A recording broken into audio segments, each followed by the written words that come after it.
ভাই একজন, তারেক ভাই। তারপরে যখন হাইকমান্ড ঠিক করবে অমুকে আমাদের ক্যান্ডিডেট, তখন সেই ভাইয়ের জন্য আমরা ধানের শীষে আমাদের গগনদা ক্লিয়ার বুঝে।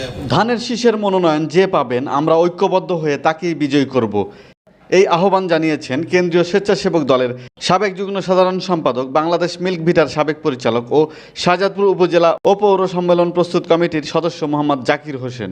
আজ শুক্রবার বিকেলে উপজেলার বেলতল ইউনিয়নের বেলতল বাজারে আগামী জাতীয় সংসদ নির্বাচন 2025 উপলক্ষে আয়োজিত আলোচনা সভায় প্রধান আলোচক হিসেবে উপস্থিত থেকে তিনি এই কথাগুলো বলেন।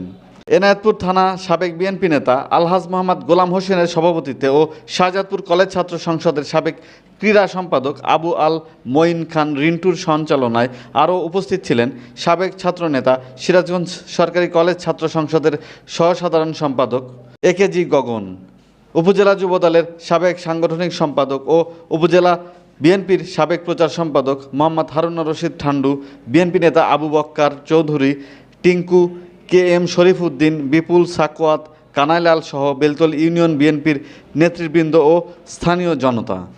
আমাদের ছাত্রেও ঢাকা থাকেন, ওই যে যিনি উপস্থাপন করতো ও ঢাকা থাকেন। আরিফ কাকা, শরীফ কাকা, আপনি একটু দাঁড়ায় সবার সামনে ইয়া করেন। আজকের এই অনুষ্ঠানের পরিচালনা করার জন্য আমাকে দায়িত্ব দেওয়া হয়েছে, কিন্তু আমাদের বিভিন্ন ক্যান্ডিডেট অলরেডি হয়ে গেছে। কেউ নমিনেশন পেয়ে গেছে, কে নমিনেশন পাচ্ছে, কে মনোনয়ন পেয়ে আকাশে উঠছে, কেউ আবার মাটির নিচ দিয়ে হাঁটছে, কেউ টাকা দিয়ে কাপি কিনছে, কেউ না। আমি ওটাকে বলতে চাচ্ছি না, আমি বলতে চাচ্ছি যে আমরা ধানের শীষে কর্মী, আমরা ঐক্যবদ্ধ থাকবো ইনশাআল্লাহ, এবং কেন্দ্রের থেকে হাইকমান্ড থেকে যাকে মনোনয়ন দেবে তার নির্বাচন আমরা করব। আপনারা আমরা ঐক্যবদ্ধ হয়ে এক হয়ে 50টা লোক যদি আমরা ঐক্যবদ্ধ হই, 50টা পরিবার ঐক্যবদ্ধ হবে। যদি একটা গ্রামের 50টা পরিবার ঐক্যবদ্ধ হয়, পাশের গ্রামের 50টা পরিবারকে ঐক্যবদ্ধ করা যাবে। আমরা এই ঐক্যবদ্ধ হয়ে আমরা এক মঞ্চে যত আলতু ফালতু ক্যান্ডিডেট আছে সবাইকে নিয়ে এক জায়গায় বসবো, যে তোরা বিএনপি কর, ধানের শীষ কর, এবং হাইকমান্ড যাকে মনোনয়ন দেবে তার নির্বাচন তোদের করতে হবে। যে বিএনপিকে যদি আইগা নিতে চান সবাই একমত পোষণ করতে হবে। দলে দলে বিভক্ত হলে কাজ হবে না, রেষারেষি এটা আপনারা শুনছেন। আর আমি একটা কথা বলতে চাই, 1996 সালের 23 জুনের কথা।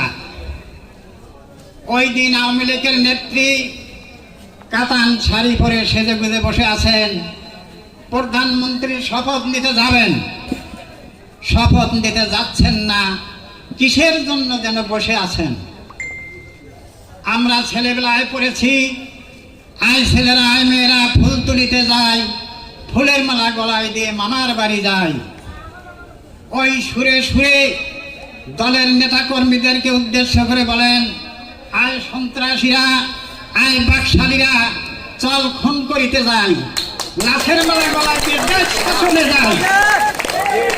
মুহূর্তের মধ্যে নোয়াখালীর সুমন ছাত্রদাকে হত্যা করেছে। এক প্রতিমন্ত্রীর নাম দেওয়া হয়েছে ছাপা বাবা, সে ছাপা দিয়ে বিচারকদের রায় কেড়ে নিচ্ছে। ছাপা বাবা যে রায় লিখেছেন, বিচারকরা কালো। আওয়ামী লীগের শেখ হাসিনা সহ কিছু লোক দেশ ছেড়ে পালিয়েছে, আওয়ামী লীগের ভোটার কিন্তু দেশে আছে না? কাজেই আমাদেরকে এখন থেকে একদম সতর্কতার সাথে আমাদের বাড়ি বাড়ি নিজের পরিবার, নিজের পরিবারের সদস্য যারা ভোটার হয়েছে তাদের, এবং যারা টিনেজার জেনজি, এখন 18 বয়স হইলেই তো ভোটার, 18 থেকে 35 বছর বয়স, এরা কেউ কিন্তু একবারও ভোট দিতে পারে না। কারণ আমরা দিতে পারি নাই তো, গত 17 বছরকে আমরা ভোট দিতে পারছি? ভোট কেন্দ্রে যাওয়ার সুযোগই তো আমরা পাই না, ভোট দিতেও পারি না। রাতের ভোট, আমি দামি ভোট, বিনা ভোট, এইভাবেই তো ছিল। গণতন্ত্রের কবর রচনা করে আজকে গণতন্ত্রের 12টা বাজিয়ে দিয়েছে, এবং অর্থনৈতিক অব্যবস্থাপনা, লুটপাট করে বিদেশে হাজার হাজার কোটি টাকা পাচার, ওদের হাতে কিন্তু প্রচুর টাকাও আছে। কাজেই এই লুটেরাদের বিরুদ্ধে আমাদেরকে খুবই বুদ্ধিমত্তার সাথে লড়তে হবে। আর তা লড়তে হলে আমি বিশ্বাস করি যে আমাদেরকে ঐক্যবদ্ধ থাকতে হবে, ঐক্যবদ্ধ কোনো বিকল্প নাই। এবং ধানের শেষের মনোনয়ন যেই পাবেন, যেই নিয়ে আসবেন, আলহামদুলিল্লাহ আমরা তার জন্য কাজ করব। কাকে দিতে হবে, কে ভালো কে মন্দ, সেটা বিবেচনা করা দায়িত্ব হাইকমান্ডের। নিশ্চয়ই খোঁজ খবর নিচ্ছেন, দিবেন উপযুক্ত সময়। তো তাহলে আমরা তো একমত, আমরা তো ইনশাল্লাহ সবাই ধানের শেষে ভোট দিতে চাই। সবাইকে ধন্যবাদ। আর আমাদের এই শাহজাদপুরের দুজন সন্তান, একজন আমার বাড়িটা থানাঘাট পাড়া রূপপুর, আমি ম্যাক্সিমাম ঢাকায় থাকি, গগনদা বলছেন। আপনার সুজন একজন টিচারের ছেলে, ও মিরপুর 10 নম্বরে ওই সময়ে গুলিবিদ্ধ হয়ে, আমরা তো জানি প্রায় 1000 লোক মারা গেছে ওই মাত্র 1 মাস 1.5 মাসের ওই আন্দোলনে। আর অন্তর নামে আর একজন এই শাহজাদপুর কলেজেরই ছাত্র মারা গেছে। আমি তাদের রুহের মাগফিরাত কামনা করছি, আপনারাও তাদের জন্য দোয়া করবেন। তারা এই দেশের জন্য, গণতন্ত্রের জন্য নিজের জীবন উৎসর্গ করে দিচ্ছেন। আল্লাহ যেন তাদেরকে বেহেশতের উচ্চ মাকামে জায়গা করে দেন, আমরা কায়ে মনোবাক্যে এই দোয়া করি। আর আগামী দিনে যে ফেব্রুয়ারির নির্বাচন, এই নির্বাচনটা অবশ্যই অনেক চ্যালেঞ্জিং নির্বাচন। আমাদেরকে প্রত্যেককেই এক একটা জিয়া সৈনিক হিসাবে ঘরে ঘরে দুর্গ গড়ে তুলতে হবে। দুর্গ কি? ভোটের দুর্গ। আমরা কিন্তু 1-2 ভোট দিতে চাই না। আমিও 1 ভোট দিব, আপনিও 1 ভোট দিবেন, কিন্তু ভোটের সংখ্যা আমরা বাড়াবো, ভোটারের সংখ্যা আমরা বাড়াবো। যার যার কেন্দ্র, গ্রাম, আমাদেরকে ঘরে ঘরে যাইতে হবে, কেন্দ্র কমিটি করতে হবে, গ্রাম কমিটি করতে হবে। এই কাজগুলো আমাদের করে একটা জেনুইন যেটা ভোট, ইলেকশন, সেই ইলেকশনের রাজনীতি আমাদের করতে হবে সামনের দিনগুলোতে। এটা অক্টোবর, আজকে 10 তারিখ।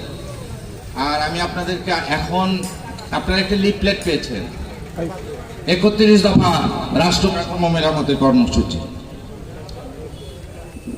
এই রাষ্ট্র কাঠামো মেরামতের 31 দফা কর্মসূচি, এটা তারেক রহমান ঘোষণা করছেন 2023 সালের 13 জুলাই।